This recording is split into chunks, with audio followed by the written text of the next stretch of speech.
Halo Sobat Hukum, kembali lagi bersama saya Winda di Coffee Break and Go.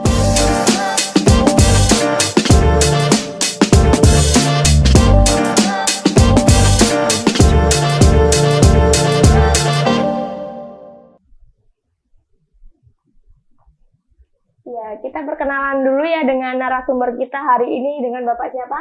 Saya Suhardi. Ya. Bapak Suhardi. Ya. Bapak Suhardi ini sebagai pengacara, sebagai lawyer itu menangani kasus-kasusnya seperti apa Pak seringnya? Ya, untuk saat ini banyak terkait kasus dengan bank lah, terkait lelang, eksekusi. Ya. Jadi Bapak kebanyakan menangani kasus tentang perbankan ya Pak ya? Ya. Nah ini cocok dengan materi kita yang mau kita bahas hari ini, yaitu tentang perlindungan hukum terhadap nasabah akibat eksekusi hak tanggungan dalam dasar lelang. Ya. Oke, baik, mungkin bisa dijelaskan Pak secara singkat apa itu tanggungan dan bagaimana proses eksekusi hak tanggungan dengan dasar lelang. Oke. Jadi konsumen lah, nasabah bank yang menggunakan bank untuk membeli aset ya. Ini aset yang dijadikan hak tanggungan atau dijaminkan ke bank. Nah, hak tanggungan ini kan menjadi jaminan di bank terkait utang kita kan. Nah, banyak nasabah itu ketika ada uang mereka bisa membayar lah cicilan. Nah, ketika mereka mengalami permasalahan ekonomi, dagangnya sepi, nah disitulah munculnya apa? Gagal bayar terhadap cicilan. Misalnya gagal bayar cicilan itu biasa bank bisa sampai 3 bulan sudah dikasih peringatan. Nah, sampai 4 bulan, peringatan kedua, peringatan ketiga, dan seterusnya mereka akan memberitahu ini rumah akan dilelang dengan dasar hak tanggungan. Ya. Nah, karena hak tanggungan itu sudah menjadi jaminan bank, biasanya bank itu mempunyai kuasa. Jadi waktu kita mengadakan perjanjian utang piutang itu, bank juga sudah mengikat kita dengan kuasa. Kuasa itu untuk melakukan pengalihan, ya kan? Pengalihan dengan dasar adanya hak tanggungan itu. Nah, biasanya juga untuk mendapatkan legal standing yang bagus, bank akan melelang. Jadi pembeli aset itu mendapatkan hak tanggungan itu, aset tanggungan itu melalui lelang, dijual lah melalui lelang. Nah, kebanyakan, ya kan, proses lelang itu dilawan lah sama si nasabah. Nah, nasabah itu ada yang melawan, ada yang tidak melawan lah, ada yang udah pasrah kan. Nah, banyak case-case yang ada, ya nasabah lebih banyak ruginya. Jadi dia sudah bayar, tapi dia nggak bisa mendapatkan uang pengembalian uang atau kelebihan uang dari penjualan aset itu. Biasanya begitu. Contoh sederhananya mungkin sekarang kan lagi banyak tuh marketing properti rumah misalnya. Ya. Nah itu kalau misalnya telat bayar berarti langsung disita bank seperti itu Pak? Enggak sih, enggak langsung disita, ada prosesnya. Mereka kan biasa kan ada surat teguran, ya kan, surat teguran, pemberitahuan, yang akan dilakukan lelang. Nah, biasanya juga bank yang benar, ya diajukan lagi untuk inilah kita hitung-hitungan lagi berapa kemampuan kita, nanti diperpanjang lah jadwal hutang kita dengan nilai yang disepakati. Misalnya dari 10 juta kita turun kemampuan kita 7 juta sebulan. Nah, itu biasanya bank ada inilah pengajuan kan. Ya. Jadi nggak langsung dieksekusi, nggak juga sih. Tapi kadang juga ada bank ya oknum lah. Itu aset kita memang udah dibidik untuk dikuasai. Itu banyak, ada juga sih masalah begitu. Ternyata ada juga yang seperti itu, tapi tidak semua bank seperti itu ya Pak ya? Iya, tidak semua bank. Nah, ini apa saja dasar hukum yang mengatur tentang hak tanggungan dan lelang Pak? Jadi aturan hukum itu terkait pelaksanaan lelang itu ada diatur dari Peraturan Menteri Keuangan, kalau yang sekarang ini 122 ya, 2024, terkait pelaksanaan lelang, di mana lelang terhadap aset yang di mana aset itu sedang ada gugatan lah, ada perlawanan atau ada gugatan di pengadilan oleh pihak ketiga ya. Pihak ketiga itu bukan istri, bukan dari si debitur atau nasabah. Nah, pihak ketiga ini mempunyai hubungan terhadap aset itu. Misalnya, hubungan kepemilikan aset itu, misalnya dia pernah ikut membayar, atau dia adalah pemilik, atau dia punya hak di sana, ya kan? Nah, dia boleh melakukan gugatan terhadap aset. Ya, di mana gugatan itu gugatan perbuatan melawan hukum, ya kan? Nah, perbuatan hukum itu terhadap si saya ini, karena saya menjaminkan aset itu dan saya tidak melakukan pembayaran sesuai perjanjian yang saya janjikan dengan bank. Nah, perbuatan hukum itu saya digugat lah, ya kan? Agar aset itu tidak bisa dilelang, atau kalau mau dilelang itu aset milik saya, bukan milik ibu saya atau orang tua saya gitu. Nah, kebanyakan bank gugatan itu ada, dia stop biasanya sih lelang ya, biasanya ya. Nah, ada juga bank yang tetap lelang, nggak peduli, ya kan? Jadi bank itu ya dia pintar, dia pakai lelang swasta. Nah, lelang swasta dengan KPKNL melakukan lelang terhadap aset itu. Nah, lelang terjadilah, pembelinya sudah diatur biasanya, ya kan? Karena apa? Banyak lelang itu ya, kan lelangnya lelang tertutup. Tertutup itu artinya dia diumumkan tapi tertutup dia lelangnya.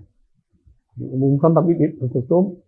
Jadi hanya beberapa orang lah yang masuk di sana. Internal aja ya. Iya. Kenalan-kenalannya mungkin. Kenalannya aja. Ya, memang diumumkan tapi ketika orang mau masuk sana udah nggak bisa, gitu. Ya saya nggak tahu lah, saya kembalikan ke yang ini kan. Nah, hasilnya pemenang lelang itu sudah diketahui dan nilainya biasanya sudah dinegosiasi kan. Harga 7M hanya lelang 3M. Nah, biasanya begitu. Turun banyak berarti ya? Bukan turun banyak, memang diatur begitu. Oh, diaturnya begitu? Iya. Nah, utangnya 1,5, terus dihitung itu udah 3M sekian tahun kan. Misalnya 2 tahun nih karena ada perlawanan kan. Akhirnya si pemilik rumah nggak dapat apa-apa. Ya kan? Iya. Ya kan, kasihan kan. Misalnya saya jaminkan rumah saya, ibu saya 7M, utangnya 1,5M. Ya kan. Akhirnya rumah 7M diambil tanpa ada aturan apapun. Dari bank itu sama sekali nggak ada surat, nggak ada apa-apa. Bahwa ini rumah telah lunas dengan dilelang sekian, ya enggak. Dan atas nama ini tidak ada lagi utang. Biasanya harus ada pemberitahuan itu kan. Nah, misalnya lelangnya lebih dari segitu, dikasih tahu nih ada sisa uang segini, akan ditransfer ke rekening saudara. Harusnya begitu kan. Ya, tapi ya kita bisa lihat lah dari sekian banyak kasus. Ya, mungkin yang saya pegang kebanyakan nggak ada. Tapi yang lain-lain saya nggak tahu ya. Semoga aja nggak ada ya Pak ya. Mudah-mudahan sih. Semoga harusnya ada lah. Maksudnya kan ada sisa penjualan lelang itu dikembalikan lah. Dikembalikan ke nasabah. Iya. Dan biasanya tuh yang nasabah itu diusir, gembel. Diusir secara paksa ya Pak ya? Paksa. Ada juga rumah dihancurin, dibikin. Jadi bertahan kan dia. Rumah dihancurin, lapor ya mau maaf aja, polisi juga diem aja. Saya ada contoh kasus. Kalau misalnya polisi merasa keberatan, ya saya kasih lihat contohnya tuh. Sampai sekarang rumah udah hancur, orangnya masih di dalam, ya kan? Tiap hari diteror, tapi nggak ada tuh tindakan dari polisi. Karena memang rumah itu sudah dilelang, sudah dibalik nama. Nah, posisi lelang itu ada gugatan, posisi balik nama surat itu sudah dibalik nama, tapi ada namanya pemilik rumah itu sudah meninggal. Jadi harusnya kan waris dulu kan? Iya. Iya. Ya itu. Ya, kembali lagi lah. Semoga ini ada perlindungan aturan undang-undang yang lebih tepat lagi ya. Aturan undang-undang udah ada, tapi memang nggak dijalankan saja sama beberapa oknum kan. Hanya oknum ya, tidak Iya, semuanya. nggak semua bank ya. Iya, hanya oknum. Ya, ada oknum bank lah. Nah, Dan bank itu pun bukan banknya, biasa oknum banknya itu yang bekerja di bank itu. bukan banknya, tapi orang yang di dalamnya, Iya. individunya. Iya. Ya. Nah, jadi apa saja upaya hukum yang bisa ditempuh nasabah nih Pak sebelum, selama, dan setelah proses lelang eksekusi? Ya, kalau sebelum itu kan sebelum beli rumah perjanjian, jadi harus dipikirkan lah pembayaran dia apakah bisa untuk sekian tahun. Nah, kalau dia tidak bisa membayar, apa solusinya, itu harus dipikirkan gitu. Jadi jangan asal pinjam, oh ya buat usaha kan. Nah, itu yang agak ada orang masyarakat kan beli rumah, wah saya ada usaha, tapi usaha ini kan baru jalan 2 tahun 3 tahun dia sudah berani beli rumah gitu kan. Jadi harus dipikirkan lah, misalnya ada masalah. Nah, ketika sudah ada masalah ya coba cari solusi sama bank. Ya kan? Cari solusi sama bank, adakan pertemuan, ya kan. Nah, lebih bagus sih secepatnya menjual aset itu. Ya kan? Aset itu dijual bersama, cari pembelinya dari kita gitu kan. Nah, kita cepat selesaikan.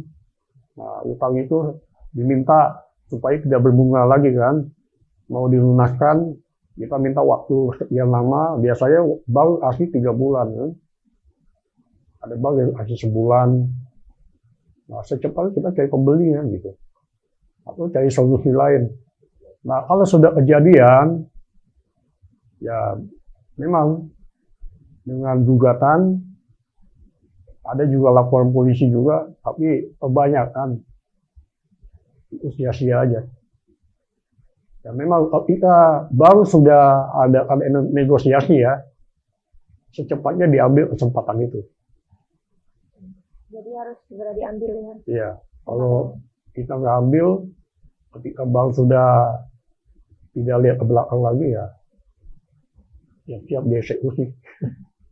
Siap-siap dieksekusi ya. Iya. Dilelang berarti rumahnya. Bukan dilelang, justru biasanya mereka udah lelang duluan, udah lelang tinggal duluan. eksekusi. Tinggal eksekusinya Iya. aja. Oh. Dan lelang itu kadang-kadang nggak dikasih tahu juga. Dikasih tahu sudah dilelang, kasih surat. Dan kita ajukan gugatan ya tahu sendiri lah lawan begitu. Ya kan? Nah, kalau sudah dilelang begitu, bagaimana nasabah bisa membuktikan adanya pelanggaran hak dalam proses lelang eksekusi, Pak? Ya, selama ini ya, baik sebelum lelang maupun sesudah lelang, kita udah upaya hukum. Ya, biasanya bukan kita jadi lemah ya, tapi memang kita berusaha dan hasilnya juga sama. Gitu. Jadi lebih baik mencegah daripada mengobati. Nah, mengobati itu biasanya ada 2, bisa sembuh atau bisa parah. Iya.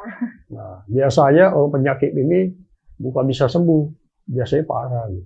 Makin banyak komplikasi ya. Iya, komplikasi. Karena ini kan makin lama itu makin banyak masalah, makin nambah penyakitnya gitu aja. Jadi lebih baik mencegah daripada mengobati ya Pak. Betul. Nah, terus apa saja Pak nih Pak tips dan saran bagi nasabah untuk mencegah terjadinya eksekusi hak tanggungan? Ya, pencegahan itu ya satu, kita melakukan perjanjian, mengadakan perjanjian apapun ya, kita harus pikirkan sebab akibatnya, hak dan kewajibannya. Karena kalau kita hanya menuntut hak, kewajiban kita tidak laksanakan, itu jadi masalah. Itu yang penting dalam perjanjian. Ya kan? Nah, untuk terkait mencegah adanya lelang apa segala ya kita upayakan kita jalankan kewajiban kita terhadap perjanjian itu. Itu membayar. Bayar utang, bayar cicilannya, ya kan. Nah, kalau memang sudah tidak mampu, kita segera cepat ambil tindakan. Jangan pertahankan lagi rumah itu, jual. Kalau jual aset lain, solusi jual secepatnya, bayar secepatnya, masalahnya cepat selesai. Jadi kalau sudah terkendala terkait pembayaran, jadi Ya. semuanya dijual, kalau nggak jual aset lain untuk Ya, itu menutupi hutang itu. Ya. Karena kalau sudah masuk ke perkara dengan bank, ya, kan, ada ya gugatan apa segala, kemungkinan itu, ya kemungkinan besar itu untuk mendapatkan aset itu kembali itu berat. Apalagi kalau utangnya sudah banyak, sudah nunggak berbulan-bulan itu. Ya, itu bunganya berbunga. Karena Ya. tiap saat nunggak 1 hari itu ada dendanya. Iya, ada dendanya dan denda itu kan nambah akumulasi. Nah, nanti dari akumulasi itu berapa lagi? Gitu. Dan kita nggak pernah tahu hitungan bank itu, kita nggak pernah tahu. Kita dikasih pun kita hitungannya hanya nilai jumlah totalnya aja kan, hitungannya kita nggak tahu. Iya.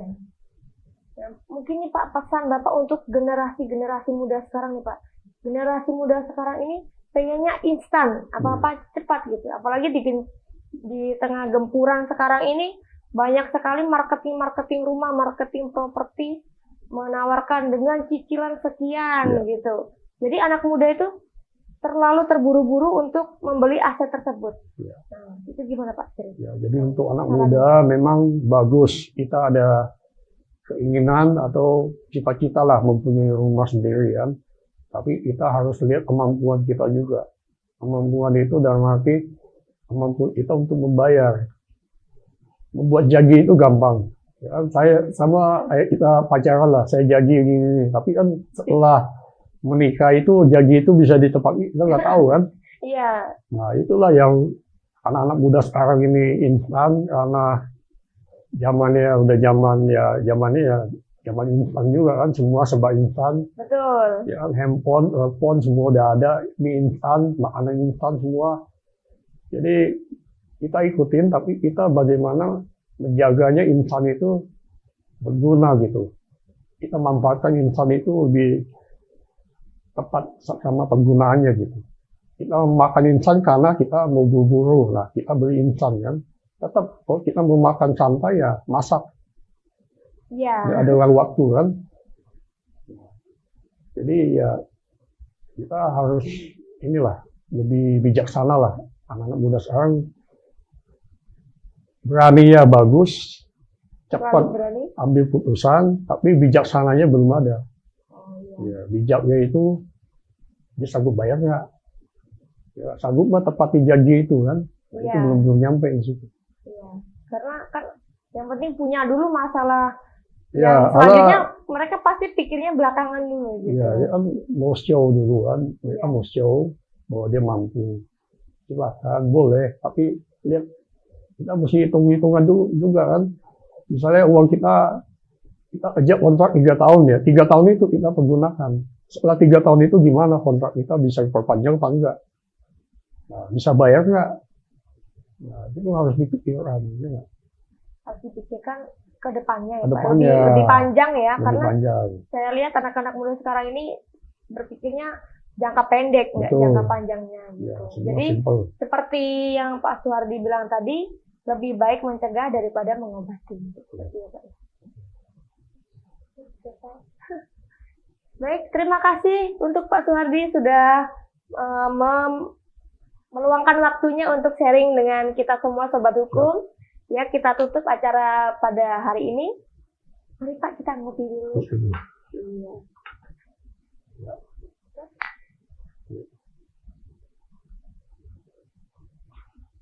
Segar ya, Pak ya? Segar. Ya. Tonton terus Coffee Break and Law karena banyak sekali info-info tentang hukum yang akan kita hadirkan di sini. Jangan kemana-mana.